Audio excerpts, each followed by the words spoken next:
Milord, आज हमारी अदालत में मौजूद हैं डॉक्टर कयूम। सलाम वालेकुम। देखिए, आप पर सबसे पहला आरोप यह है कि आपकी एक्सपायर्ड दवाइयां खाकर आपके पेशेंट मर जाते हैं। भाई तो बदनाम करने की साजिश है भाई जो दवाइयां पहले से एक्सपायर्ड है मतलब मरी हुई हैं, वो भला मरीज को क्या मारेंगे? देखिए, आप पर यह भी आरोप है कि आप दूसरे डॉक्टरों से ज्यादा दवाई देते हैं। अरे भाई, बीमारी की जांच करने में कौन वक्त बर्बाद करे, अपना भी और मरीज का भी। इसलिए मरीज को पहले ही दिन खांसी से लेके कैंसर तक की सारी दवाइयां दे देता हूँ। लो भाई, कोई ना कोई दवाई फिट हो जाती है। देखिए, हमने सुना है कि आपने अपने क्लिनिक में आने वाले पेशेंट्स की फैसिलिटी के लिए काफी कुछ कर रखा है। भाई एकदम जबरदस्त इंतजाम है, अंडर वन रूफ।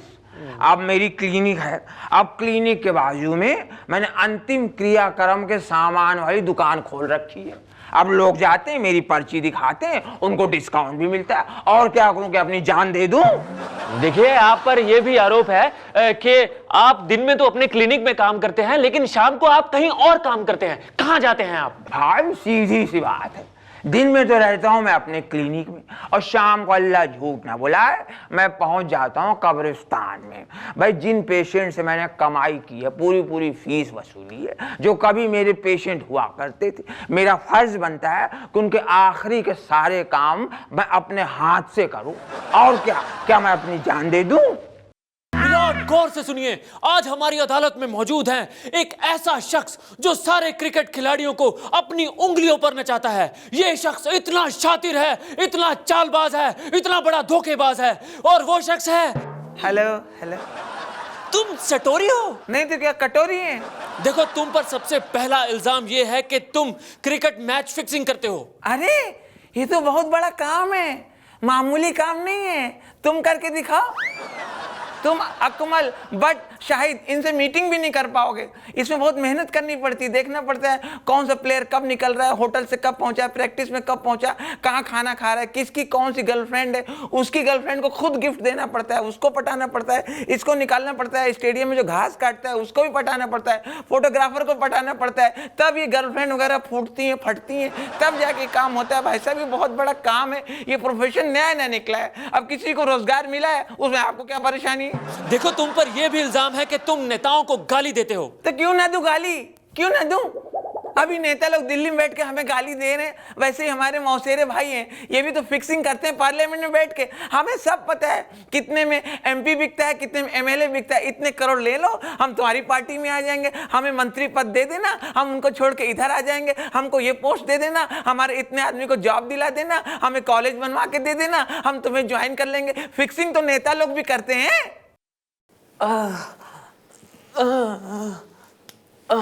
चलते रहो फटाफट।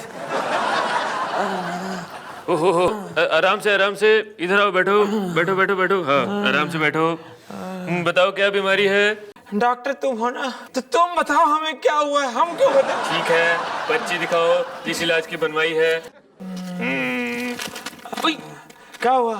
अरे, ये तो आंखों की इलाज की पर्ची है, और ये ऑर्थोपेडिक डिपार्टमेंट है, यहाँ पे हड्डियों का इलाज होता है। अरे डॉक्टर साहब, आंखों के इलाज के लिए हम अस्पताल आए हैं, मगर इतनी लंबी लाइन वहाँ लगी पर्ची बनवाने के लिए। पैर कुचल गया, पैर में दर्द हो गया, देखो कहीं कटोरी वटोरी ना निकल गई हो। डॉक्टर साहब, आँख का तो क्या है, एक आंख में मोतियाबिंद है, एक से सब देख लेंगे।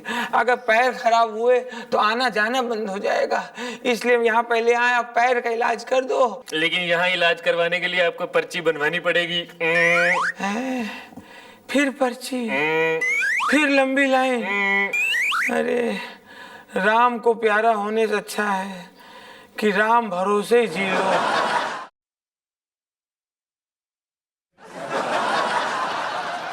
अरे कौन हो, बड़ा सज धज के बैठी हो, तुहार नाम का है सुंदरी?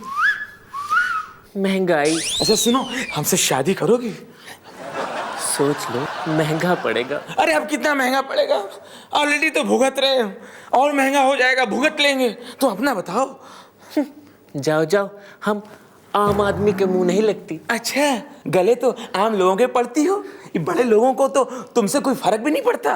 अच्छा छोड़ो, तो उम्र क्या है? सिर्फ 80। क्यों मजाक कर रही हो? तुम तो 20 इयर्स की लग रही हो, कम सीन बाला। वो क्या है ना क्या है? कि हम हर साल 4 गुना बढ़ जाती हैं। अच्छा सुनो, तुमसे विनती कर रहे हैं, हमसे शादी कर लो। हमारे जैसा बाका छोरा कहीं नहीं मिलेगा। विनती कर रहे हैं, वरना हम सरकार से शिकायत कर देंगे। सरकार से क्या शिकायत करोगे? हम तो सरकार की ही बनाई हुई महंगाई है। अच्छा जो भी हो, शादी कर लो, कह रहे हैं शादी कर लो हमसे। देखा आप लोगों ने, एक बार फिर से महंगाई ने आम आदमी के मुंह पे तमाचा मार दिया। आज हमारे साथ है गुजरा हुआ साल 2010। जी हाँ, आइए करते हैं उनसे कुछ बातचीत। Hello hello. तो 2010 जी। खबरदार, खबरदार अगर मुझे जी कहा। 1 जी, 2 जी, है 2 जी, CWG है जी। सम्मान की बात नहीं है, ये अपमान की बात है। सर, ये आपके कपड़ों पे दाग कैसे? क्या लिखा हुआ है? करप्शन, स्कैम, महंगाई, अरे CW स्कैम। ये तो बेटा मेडल है जो हमारे नेताओं ने हमें दिए हैं। तो ये मेडल आपको नेताओं की काबिलियत की वजह से मिले हैं? अच्छा, काबिलियत के जो मेडल होते हैं वो तो बैंकों में जमा हो जाते हैं। ये तो वो घोटाले, वो करप्शन है जिसमें नेता लोग पकड़े गए। जैसे कि जाने वाले से हर बार पूछा जाता है कि तुम्हारी आखिरी इच्छा क्या है, तो आप बताइए आपकी आखिरी इच्छा क्या है? बेटा, मेरी एक ही इच्छा है कि जाने से पहले जो अपना अभिषेक है उसकी एक ऐसी फिल्म रिलीज हो जो दबंग का भी रिकॉर्ड तोड़ दे। सर, ये तो इम्पॉसिबल है, नामुमकिन नहीं, तो हो ही नहीं सकता। फिर मैं नहीं जा रहा हूँ। चौहान, छवल, करप्शन, महंगाई, CWG। रुको रुको रुको, मैं जा रहा हूँ। 2011 बेटा, आओ आओ गद्दी संभालो। 2011 हैप्पी न्यू ईयर।